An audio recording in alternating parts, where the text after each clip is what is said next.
Cette vidéo est pour les hommes qui ont décidé d'être des stepdads. C'est-à-dire les hommes qui ont décidé d'être des papas, comment dire en français, les papas nourriture. Vous savez, c'est pas quelque chose que moi je soutiens véritablement. Et beaucoup de personnes ne seront pas totalement d'accord avec moi. Et c'est normal, il n'y a pas de problème, vous n'êtes pas obligé d'être d'accord avec moi.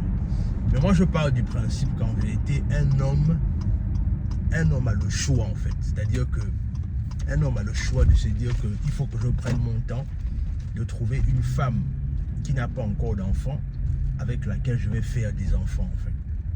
Parce que, alors que parfois la situation peut être différente, par contre, si c'est la femme qui a déjà eu un enfant avant et que le monsieur décide quand même de l'aimer, bon gré mal gré, et ils finissent par avoir des enfants en fait. Ça, il n'y a pas de problème, c'est dans d'autres cas.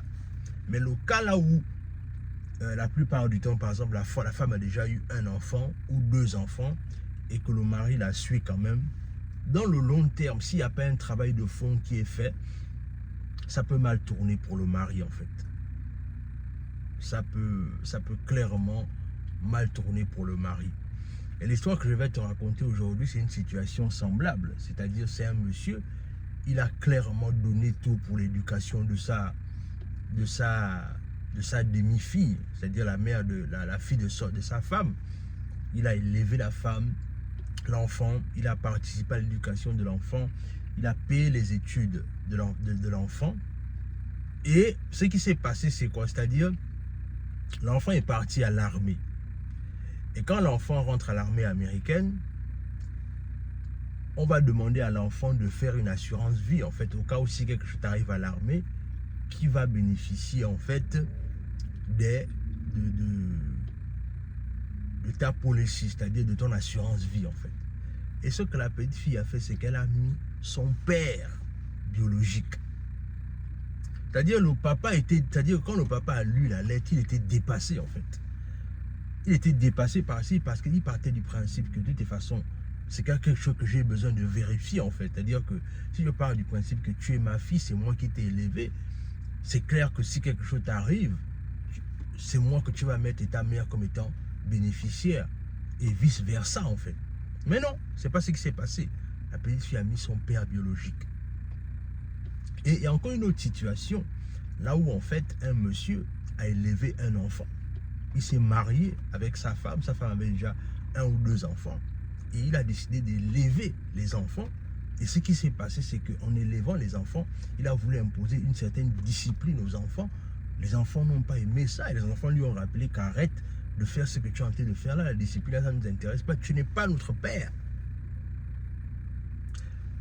Et c'est là où je vous dis que quelque part, c'est assez douloureux. Pourquoi? Parce qu'en vérité, quand je vous dis que l'affaire là où il faut élever les enfants d'autrui, là, comme je disais, c'est pas nécessairement quelque chose que je conseille, mais encore que chacun est libre de faire ce qu'il veut, mais parfois les conséquences peuvent être dramatiques par rapport au fait que tu élèves un enfant qui n'est pas le tien. Parce qu'en vérité, souvent, si l'enfant ne suit pas les règles, ça peut clairement apporter des atomes crochus au niveau de la maison en fait familiale.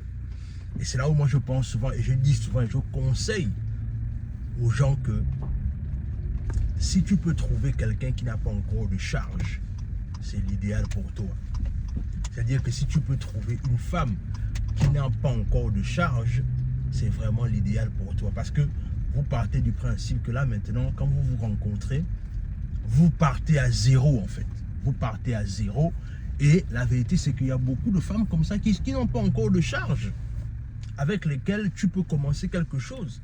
Mais ne va pas t'emprisonner dans quelque chose qui va te donner, comme on dit au quartier, les maux de tête en fait. Parce que ce sera pas intéressant pour toi.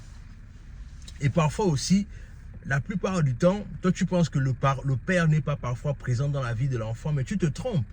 Parfois même, l'enfant a des conversations en cachette avec son père. C'est-à-dire que son père, parfois, lui rappelle qu'écoute, moi, c'est vrai que les choses ne sont pas passées comme prévu. Il va raconter n'importe quoi à l'enfant, alors que parfois, c'est le père même qui a fui le foyer Mais comme il voit maintenant que l'enfant est en train de se développer, l'enfant est en train de grandir, etc., parfois même le père va dire que non, mais écoute-moi, il va raconter des bobards à l'enfant par rapport au fait que voilà, j'ai voulu tonton être présent dans ta vie, mais le problème c'est que c'est ta mère qui ne m'a pas donné l'occasion de le faire, etc., Donc il va laver la tête à l'enfant comme ça, de telle sorte que l'enfant n'arrive pas véritablement à déceler véritablement la vérité. Et c'est comme ça que il va avoir des conversations à l'enfant, et c'est comme ça que l'enfant maintenant avec le père de substitution, ça va être des conflits en fait. Donc moi je sais qu'il y a certaines personnes qui préfèrent ça, mais moi je pars du principe que si c'était quelque chose, si je devais donner un conseil à quelqu'un, c'est qu'il y a trop de femmes qui sont célibataires, qui n'ont pas encore d'enfants. C'est mieux de toujours, comme on dit, start off. C'est-à-dire mieux tu commences avec quelqu'un qui n'a pas encore de choses, et qu'avec le temps vous allez construire votre jardin d'Éden. Vous allez faire en sorte que vous-même vous partagez vos charges, vous faites en sorte que vos problèmes sont les vôtres en fait. Donc dis-moi ce que ça t'inspire dans les commentaires. Je voulais vraiment partager ça avec toi, c'est-à-dire que peut-être que je me trompe, peut-être qu'il y a des gens aussi qui sont dans une situation là où ça a marché. Partage-moi ton expérience dans les commentaires, je veux te lire.